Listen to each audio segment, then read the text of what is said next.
Hi, I'm Dan Sanderford, co-founder and CEO of GrowWorks. Welcome to GTV. Today we're in the town of Gilgandra, New South Wales, a town that's about 6 hours drive northwest of Sydney, Australia. So we're joined by a very special guest, Donna, who's the director of Gilgandra Council. Welcome, Donna. Welcome everybody. Welcome to Gilgandra. Thanks for joining us, Donna. I'm really interested in the conversation we're going to have today. First, I'd like to just tell us a little bit about Gilgandra and Cooey Lodge, where we are today. Okay, so Gilgandra, like you said, is in the central west of New South Wales.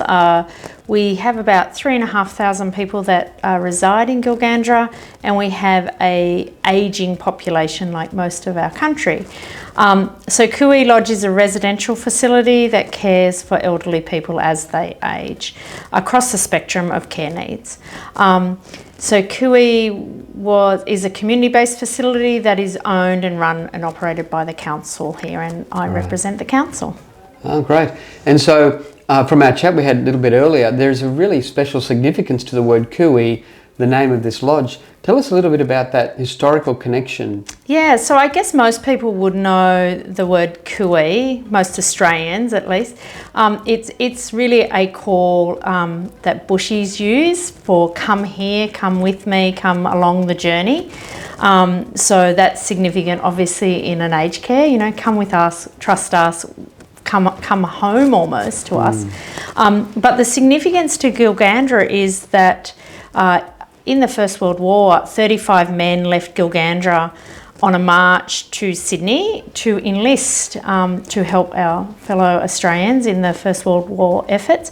And they cooeyed people along the journey. They walked from here to Sydney, some 600 kilometres. And by the time they got to Sydney, they had over 200 men that enlisted in the war efforts. What a great story, and you said that's the largest. Yeah, so apparently the largest inscription on any given day from a country area, yeah. That's an incredible story, and you feel that connection to the town. Yeah.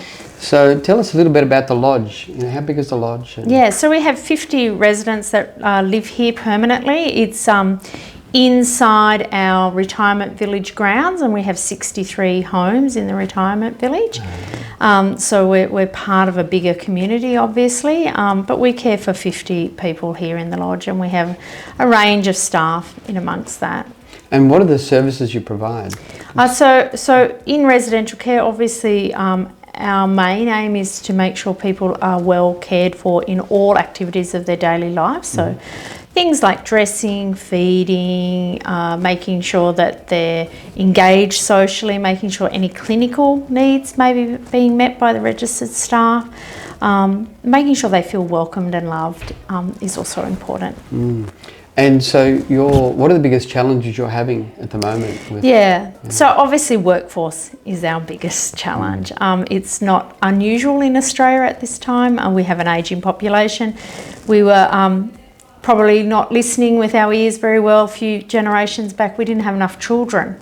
So we have a workforce crisis in this country, and so to meet the needs of our clients and our residents here, we need to have a workforce to help us to do that.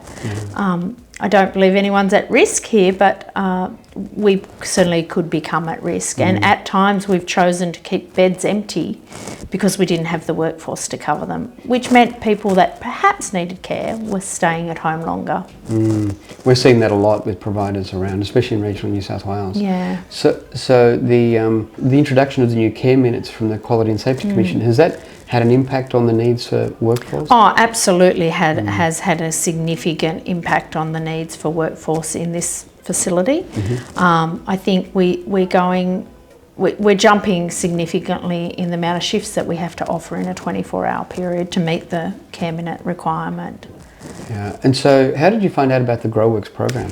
So I believe it's a little bit hard to remember, but I have a fellow colleague in another council region, Tony, who I had a conversation with Tony, and he mentioned that he had been introduced to GrowWorks, and that facilitated an introduction. And then I think I met you, Dan, at a dinner, and What was your specific interest in GrowWorks? Why did you think it was going to meet the needs? I guess there was a couple of things for us. The first was that reputation. That's important to us. If we're partnering with someone, we need to partner with a company that has a good reputation and has good integrity, and that was important to us.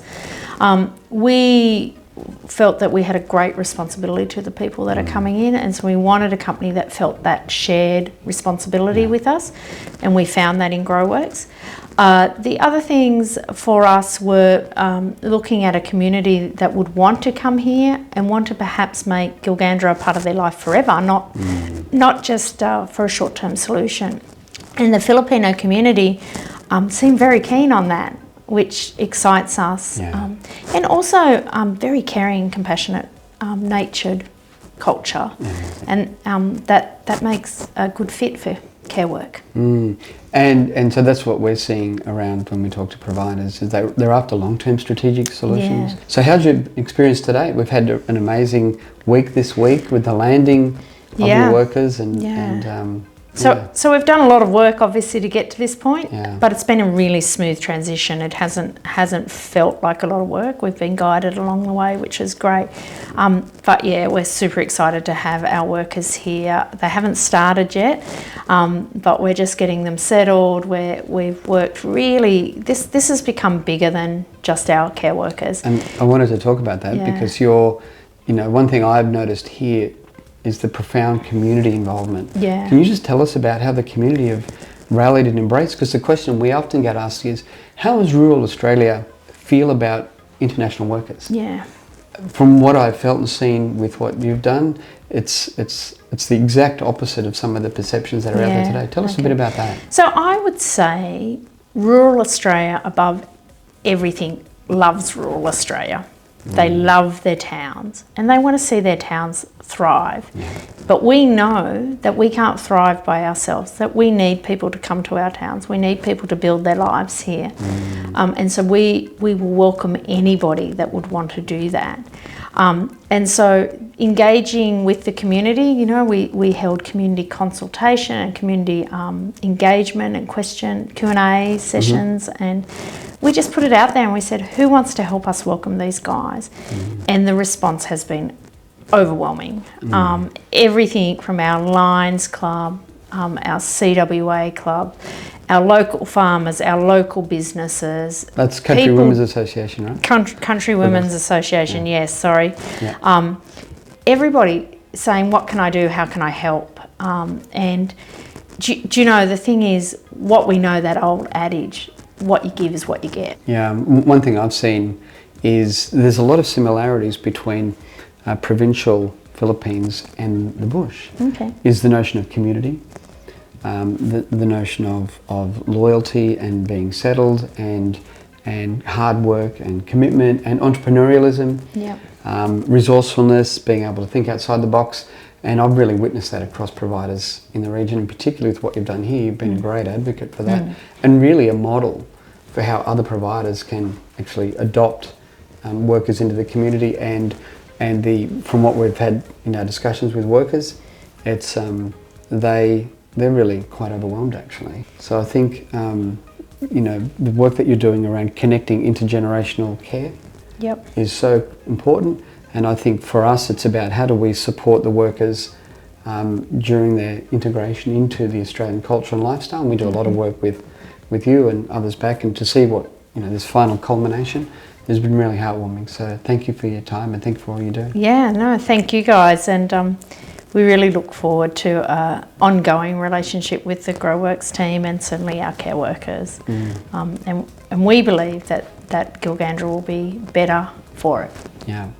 Thank you. Thanks, Dan. So thanks for another episode of GTV. And this is Dan signing off. Don't forget to subscribe, follow our page for other provider insights and all the fun things that you'll see us as we embrace regional Australia with bringing workforces into our culture.